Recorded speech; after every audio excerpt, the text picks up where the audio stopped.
Good evening, everybody. Welcome to this class, Zen, and to this week's Zen and Zazen class.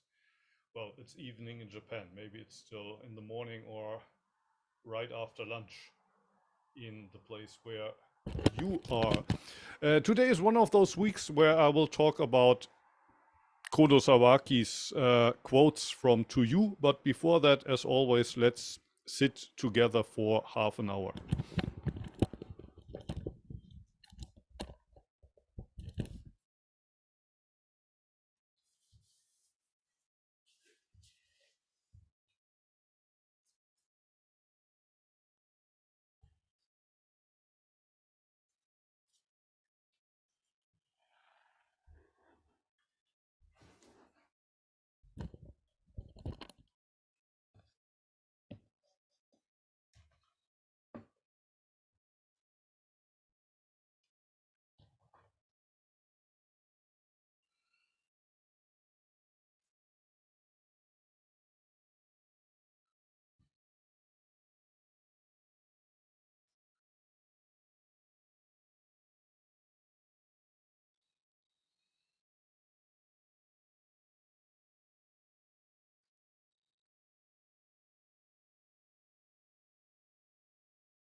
Thank you for joining. Today I want to talk about Sawaki's quotes from To You again. Are we still connected? From my point of view, all of your faces look frozen. You were frozen, Muho. Just came back. I'm the one who's frozen. How is it now? Anything changed or is it okay now? Okay, good. So to you, today's quotes come from chapter 4.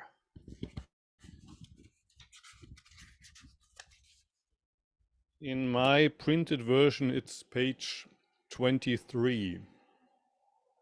Most people aren't following any clear approach to life.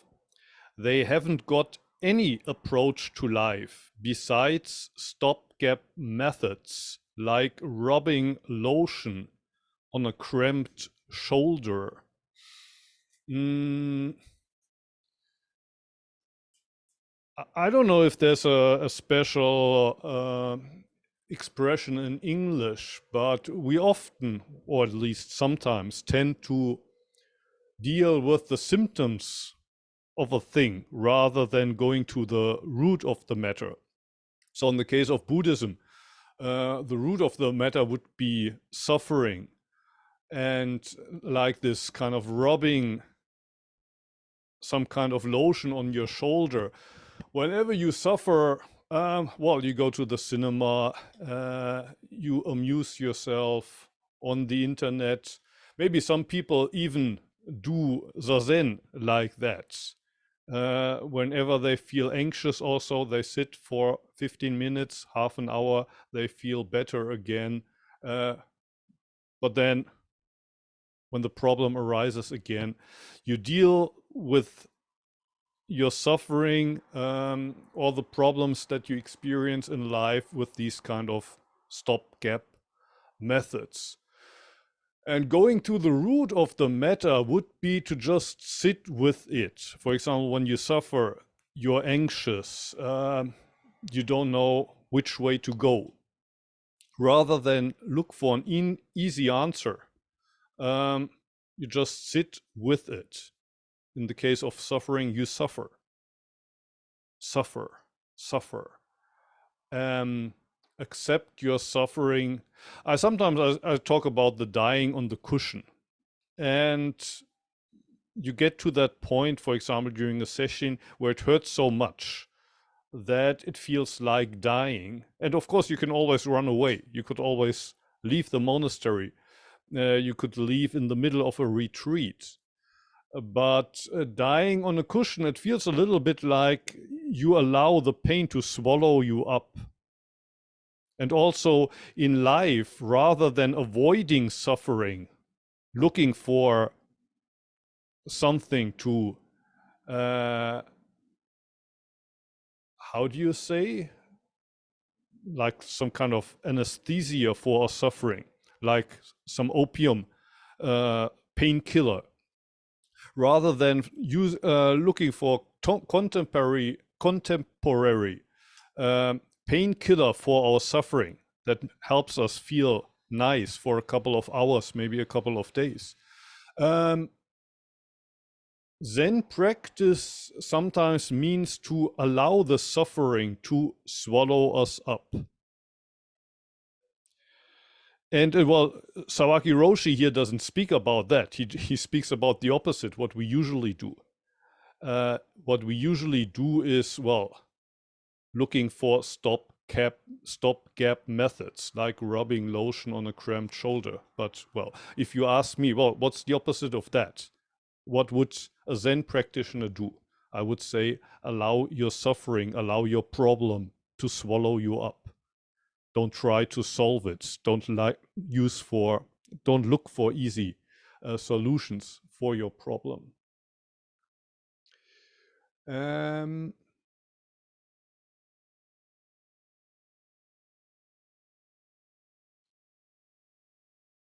How is it today with translation? You are freezing again. I'm sorry for that. I'm sorry for that. Actually, from my point of view, all of your pictures look empty. Now I can hear a voice. Your voice is gone, like stop and go. What shall I do? I can move to another room. Maybe that helps. Maybe it helps if I move.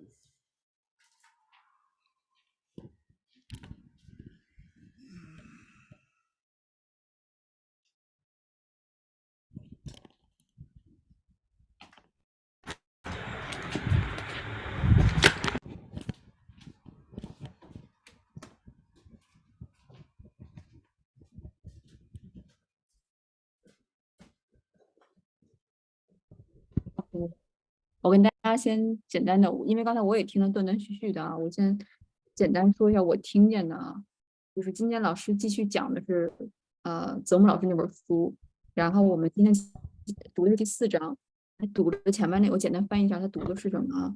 就很多人没有一个明确的对生活的指导的方法，他们没有得到一个。他们没有得到以任何方法，就是除了胡乱的停下来寻找方法以外，没有一个方法啊，这有点绕哈啊，就好像我们就是你的肩膀很酸痛的时候，你只是在往肩膀上面放一些就是按摩油是一样的，你也不知道油它有没有用，你肩膀酸的时候，你只是放这些按摩油一样。然后老师刚才说的就是好像我们没有处理，就好像我们在生活当中你遇到了痛苦，你其实没有处理这个痛苦，你一直在想找一个方法来处理这个痛苦，你一直在找，但是却不知道，却没有一个正确的方法，你只是一直在找这个方法。就好像刚才他说你肩膀很酸疼的时候，你就拿了一个油来抹那个肩膀一样，你没有真的找到一个怎么才能让这个问题解决，没有找原因，好像我们总是遇到问题的时候不知道怎么办，你不知道往哪里走，我们一直是在不知道怎么办还是往哪走这个状态下，而没有真正去做一个方法。没有真正有一个什么方法让你解决这个问题，就好像我们在接新的时候了，时间特别长，每次接新做的时间特别长，然后就是我们在很痛苦的时候，不是停下来，不就是像我们在坐禅，不是停下来，去停止这个痛苦，而是其实你是承受这个痛苦，禅其实有一个方法，禅修禅学有一个方法，就是让你承受这个痛苦。那个泽木老师经常说，你要死在这个垫子上，你才能真正做到啊，就是你要死在这个垫子上，在你很痛苦的时候，不是停下来，而是你是在那个和他当中在一起。所以禅的练习很多时候其实是。让你承受这个痛苦。老师刚才大概题说到这儿，然后我听得断断续续的啊，应该是大概其是这个意思。Can you see me again? Can you see me and hear me? No problem. Okay, thank you. Well, maybe it was also a problem of the Wi-Fi connection. Now I'm in a different room. I hope it's better here. The next one is very short. The question is, why are you straining your forehead so much? So if we have a problem and we think we have these, how do you say, wrinkles here in the forehead, I think he's talking about that. And of course, well, you could make the opposite point that maybe sometimes we say too often, don't think, you think too much, a lot of people hear that, for example, when you're studying with a Zen teacher and you ask intellectual questions, you often hear you think too much. Let go of your thoughts. And of course, sometimes it's good and important to think about a problem if you have one. But also often we get lost in these thoughts, and it's important to, well, let go of your head, the intellectual thinking, and return to the body. For example, just returning to the breath can help a lot to not get lost in the game, but rather, well, discover that right in this moment, you're living what, well, Uchiyama Roshi calls it universal life, the life that fills the whole universe. And it's not in some far place, you're living it right now. And a lot of our problems arise because we forget that, and we think that we must achieve happiness tomorrow or next year or in 10 years. But, well, when do we want to be happy if we don't realize that right now in this moment, nothing is missing? Nothing is missing from our life. Actually, was it today when on my German YouTube channel I uploaded this video where it was about what is actually missing for living. Is there anything that we need more for living? And probably for most of the participants in the Zoom meeting right now, the fact that we're able to connect to Zoom probably means, well, we have enough electricity, probably we have had enough to eat today, we have stuff to wear. But of course, there's also people that don't have enough. So in a way, we are fortunate, for one, that we have enough to live now. And should we one day not have enough to live anymore, then maybe on that day, at least we have enough to die. And we will die one day. So it's important to realize right now, obviously, we are having enough to live. And if we don't have enough to live anymore, then we will have enough to die. So there's really not so much to worry about. Okay, maybe Xuan-san, you can translate once more. 老师后面读的一句有点短，然后后面这句是，问题所在是为什么你总是拉紧你的前额，就是直译啊。其实老师的意思就好像我们穿那个衣服的时候把领子立起来一样，就是我们有时候穿衬衫，当你很紧张或者是你觉得很不舒服的时候，你会把那个领子立起来。然后就是我们总是说，我们有的时候总是跟别人说，你不要想太多哈，你不要想太多。其实有的时候呢，你遇到一些问题，想一想，可能是一件好事儿，不见得你不想太多就是一件坏事儿。然后我们有些时候你可能有那个问题，你回到呼吸上面，你不去想它，你回到呼吸上面好像更有效果。就是我们生活在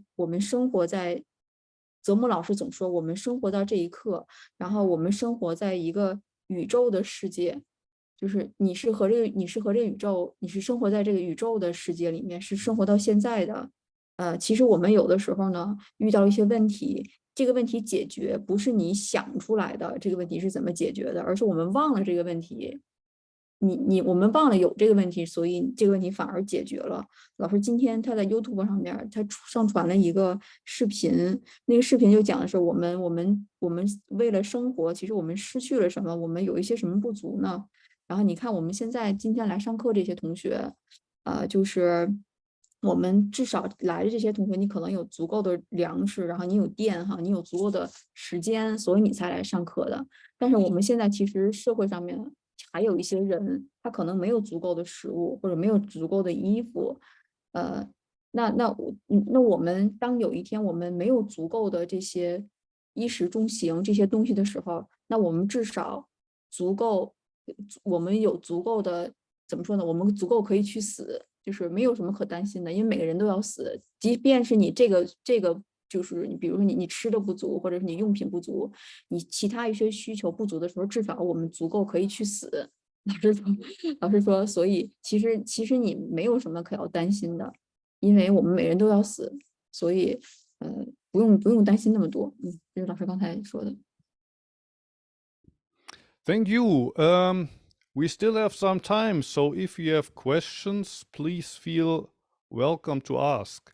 Andreas asking one in the chat section, like, isn't focusing on the breath also something like rubbing lotion on your shoulder? And I would say yes, sometimes. Like if we have a problem and we just use this practice as a way to escape the problem that we are facing, it can be a way to take our mind off something. But I think probably there's also other times where we are working ourselves up on something that's really not so important. And in that case, returning to the breath. And in my opinion, it shouldn't be only the breath. For example, when I do Zazen, I don't focus on the breath alone, but there's the breath, there's the whole physical experience, there's what you see, there's what you hear right now. So basically returning to everything that's right now here in front of your eyes. For example, well, taking care of the kitchen, taking care of cleaning your room and stuff like that. Can help a lot, well, even like often we have a problem that needs to be dealt with, and that's a problem that's bigger than just cleaning up the kitchen. But we think somehow, well, we have to first solve the problem because before we can act to do something. And often, probably you know that, you realized yourself, it's a lot that still you don't know the solution yet, but you know the first step. And rather than kind of thinking, well, now I still need to find the solution. Well, you take one step and then you take another one and another one. And often then you realize while you go along what you need to do. So I think that's also something that's implied here. So of course we shouldn't, when we deal with a problem, say, okay, I forget about that problem for 30 minutes. I sit in my room and then I feel fine. That will also be only just like rubbing that lotion on your shoulder. But kind of concentrating on the breath means to kind of concentrate on the next step. What do you need to do now? Maybe you don't know how to solve the whole problem, but maybe you know what you do now, and then just do that. Do what you need to do now about your problem. And tomorrow you can take the next step. Any other questions? Anything else that you would like to share?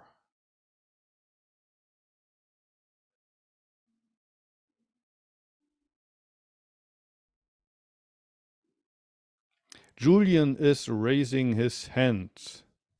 Please. Yeah, I mean, obviously it's important. I mean, what Sawaki Roshi is not saying is ignore symptoms completely, is he? Because we have to pay attention to, I mean, I'm actually rubbing cream into an infection literally at the moment, but in my therapy work, it's so often about getting away from chasing healing the symptoms, it seems to me. And it's just trying to get that return to the body and away from the story you're telling. And the thing I wanted to say was, so often it's literally, I feel it when I'm working with people in their forehead. It's like this strain here in the muscles and the tension here. So yeah, I just, you know, it's a very lived experience of how problems present. I think it is so important to get into that whole body awareness and not just the breath, maybe. Yes, yes. Thank you. Bernal, please. Thank you. I was thinking on giving up on the situations that are overwhelm us and make us suffer. But maybe it isn't that easy to just say, okay, I give up, I surrender to this, because in daily life there are situations that we really need to try to solve, or like extreme case, there's a tiger, we cannot say, okay, eat me, I won't run away. So we think we need discernment to say when we're gonna give up and let this suffering eat us, or we don't, right? Can you say the last sentence once more? So instead of surrendering to the suffering, we can also I actually don't remember, I just lost the track of what I was saying. But basically decide whether we don't run away or we run away. Yes. Yeah, kind of what I said. Yeah, it's like in the case of the tiger, of course, there's a famous example in the sutras of somebody who gave his meat to a tiger because, well, he saw that tiger starving, so I feed myself to the tiger. But probably most of us, we wouldn't do that. We would either fight with the tiger or maybe run away or look for some other solution. But in the case of the tiger, it's pretty clear. One thing that you can't do in that situation, you can't sit down and say, well, what should I do now? Should I run away? Should I fight? Should I maybe give myself to the tiger? You have to do something. You have to do something right now. There might be different options. Maybe you don't know which is the best, but you have to do something. Or maybe sometimes doing nothing is the best answer. But in that case, you have to wholly do nothing. That's also an option, but you have to do something, and just sitting there and saying, well, what should I do? I don't know. Maybe this, maybe that is usually it's not the best solution. But there's often we don't know what to do. We don't know if to run away or to fight or to just give ourselves up. But whatever you do, you have to do it 100% in that moment. Do what you think you need to do in that moment. Do one step. And which direction, maybe you don't know, but do one step. Either in the direction of the tiger or in the opposite direction. Yeah, just do it, like the Nike slogan. Just do it, exactly.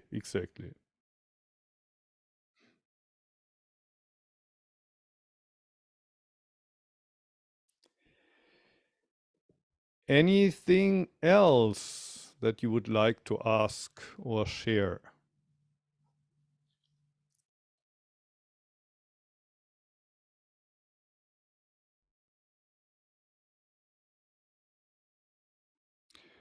If not, it's almost 9. So I want to apologize for the bad connection. I hope next week we have better luck. Next week I return to Dogen's Zazen manual, Fukan Zazengi. And then in 2 weeks I won't be here. But in 3 weeks we will get back to Sawaki Roshi's quotes. So thank you for joining. Have a nice week and hopefully see you again next Monday. Thank you for participating.